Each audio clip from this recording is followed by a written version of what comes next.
Very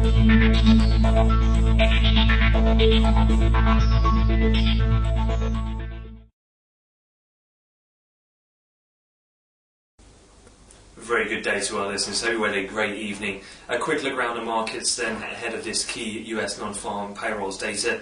Starting off with the Asian session, particularly that of China, where we had slightly mixed manufacturing PMI numbers. The Chinese official reading did come in slightly softer than expected, however, remained above that key 50 level. But the HSBC reading exceeded forecasts and that came in at a 2-year high.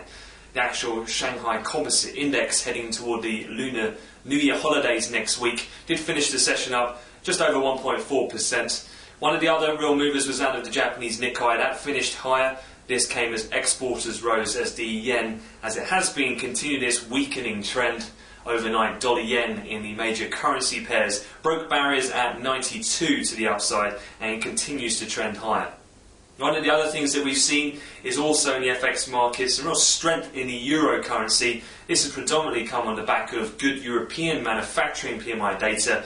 Also, overnight in the euro-dollar pair, we did break barriers at 136, which has also helped some of the movement to the upside. We're now just shy of barriers, next tipped at 137. We're around 15-month highs now in the euro-dollar pair, and this, of course, comes ahead of next week's ECB rate decision. The actual manufacturing data though out of the UK was a little bit disappointing compared to that of Europe, and cable did come under a bit of pressure.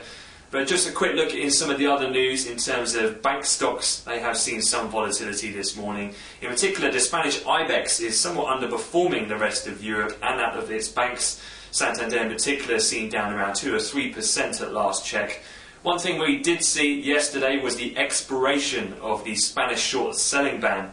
Unlike the Greeks, who earlier this week extended their ban on the Greek banks, Spain did not do that, and as such their banking sector has come under the cosh somewhat this morning.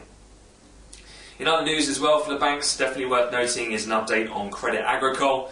We've seen them come out overnight and confirm what some of the press in France was speculating yesterday, and they are indeed to take an impairment charge to the tune of around 2.68 billion euros. Their shares initially opening lower by around 2%, but they were very quick to reverse. Some analysts pinning this on the fact that the company's statement that they made suggested that this charge in itself was to do with regulatory changes and not really on the internals of the bank, which has been a real weight in terms of toxic mortgages on bank stocks over the course of the last few years. Looking forward then, the eyes and ears all turn of traders to that of the release of US non-farm payroll data. The headline expected 165,000. Data release at 1:30 London time. Unemployment expected to remain constant, but again, please be a bit careful heading in towards the data. It always does prove to be a real move in volatility as the data comes out. Looking elsewhere though, a couple of other things to keep in mind. We do have the January final Michigan report, and we'll also get ISM manufacturing later in the session as well. That pretty much though concludes the opening wrap for me here in London. We'll have another update for you later on for the week in focus, but that's it for now, and good luck with non-farms.